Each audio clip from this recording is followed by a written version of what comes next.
प्रेग्नेन्सीमा लिची खान मिल्छ वा मिल्दैन? कतै लिचीले गर्भभित्रको शिशुलाई नकारात्मक असर पुर्याउने पो हो कि? अर्थात् गर्भावस्थामा लिची खानुका फाइदा र बेफाइदाहरू के हुन्?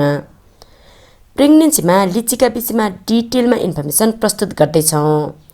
यो जानकारी तपाईँका लागि एकदमै हेल्पफुल हुनेछ। यदि तपाईँ प्रेग्नेन्ट हुनुहुन्छ भने प्लिज कतै स्किप नगरिकन भिडियो पुरा हेर्नुहोस् है, किनकि अधुरो जानकारी कहीँ काम लाग्दैन। त्यसैले भिडियो पुरा हेर्नुहोस्। यदि जानकारी उपयुक्त लागेमा भिडियोलाई लाइक गर्नुहोस्। साथै च्यानलमा नयाँ हुनुहुन्छ भने यस्तै खाले भिडियो हेर्नका लागि हाम्रो च्यानल ज्ञान सागर स्टुडियोलाई सब्सक्राइब गर्न पनि नछुटाउनुहोला। लिचीमा प्रशस्त मात्रामा भिटामिन, मिनरल्स, एन्टिअक्सिडेन्टहरू पाइन्छन्। यो लिचीमा जति मिठास हुन्छ नि हो त्यति नै धेरै पोषक तत्त्वले पनि भरिपूर्ण हुन्छ। तर लिची धेरै गर्मी प्रकृतिको हुन्छ र तपाईँलाई घर परिवार, इष्टमित्र, गाउँ समाजबाट गर्भावस्थामा लिची धेरै नखानु है भन्ने सल्लाह पनि प्राप्त भइरहेको हुन्छ। त कसैले जे मनपर्छ त्यही पेटभरि नै गरी खानुपर्छ, नत्र बच्चा जन्मेपछि र्याल चुहाइरहने पनि हुनसक्छ है भन्ने जस्ता सल्लाह पनि मिलिरहेको हुनसक्छ।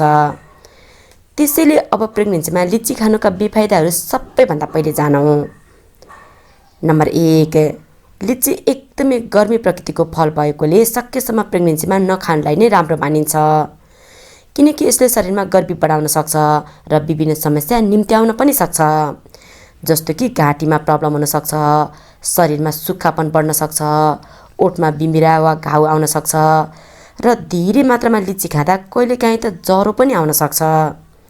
र तपाईँलाई थाहा नै होला कि गर्भावस्थामा ज्वरो आउँदा कति धेरै प्रब्लम हुनसक्छ भनेर त। कहिलेकाहीँ त अधिक मात्रामा ज्वरोकै कारणले गर्दा बच्चा बस्ने पानीको थैली वा एम्नियोटिक फ्लुइड सुक्न स्टार्ट हुन पनि सक्छ, मतलब पानी कमी हुनसक्छ। त्यसपछि गर्भस्थ बच्चामा विभिन्न प्रकारका नकारात्मक असरहरू देखिन सक्छ। नम्बर 2, धेरै मात्रामा लिची खाँदा तपाईँलाई डायबिटिजको समस्या पनि सुरु हुन सक्छ। त्यसैले यदि तपाईँलाई प्रेग्नेन्सीमा डायबिटिज भएको छ भने लिची नखानुहोस्। त प्रेग्नेन्सीमा आफूलाई डायबिटिज हुँदै नहोस् भन्ने चाहनुहुन्छ भने पनि लिचीबाट टाढै रहँदा राम्रो वा एकदमै कम मात्र खानुहोस्। नम्बर 3, प्रेग्नेन्सीमा लिची धेरै खाँदा कसैलाई ब्लिडिङको समस्या पनि देखिन सक्छ। र ब्लिडिङ हुनु भनेको त पक्कै पनि राम्रो होइन। यो मिसक्यारेजको लक्षण हुनसक्छ, प्रिम्याच्योर डेलिभरीको लक्षण हुनसक्छ वा गर्भस्थ बच्चा खतरामा भएको लक्षण पनि हुनसक्छ। त्यसैले लिची सकेसम्म धेरै नखानुहोस् वा सक्नुहुन्छ भने नखानुहोस् नै। नम्बर 4, लिचीले कहिलेकाहीँ गर्भस्थ बच्चाको छालासँग सम्बन्धित समस्याहरू पनि देखिन सक्छ। बच्चा जन्मेपछि बच्चामा स्किन प्रब्लम पनि हुनसक्छ। साथै कहिलेकाहीँ तपाईँलाई एलर्जीको समस्या पनि हुनसक्छ। हुन त सबैको शरीर एउटै प्रकारको हुन्न र सबैमा नकारात्मक असर नै गर्छ भन्ने पनि हुन्न।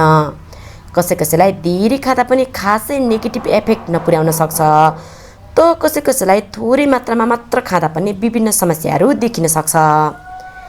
प्रेग्नेन्सीमा तपाईँले आफ्नो खानपिनमा विशेष ध्यान दिनुभयो भने तपाईँ र तपाईँको बच्चा हेल्दी रहने सम्भावना धेरै नै बढ्न जान्छ।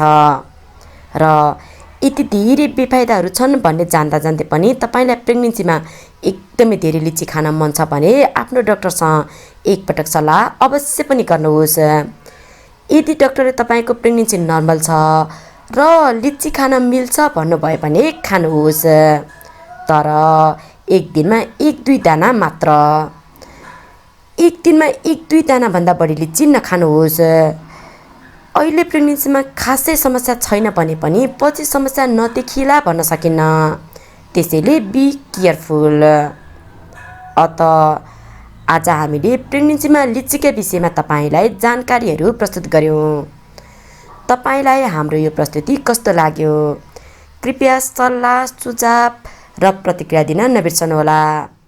र हाम्रो च्यानल ज्ञान सागर स्टुडियोलाई सब्सक्राइब गर्नुभएको छैन भने सब्सक्राइब गर्न पनि नछुटाउनुहोला। हाम्रो एकमात्र उद्देश्य भनेको तपाईँको प्रेग्नेन्सी हेल्दी बनाउनु हो। भिडियो पुरा हेर्नुभएकोमा तपाईँलाई धेरै धेरै धन्यवाद।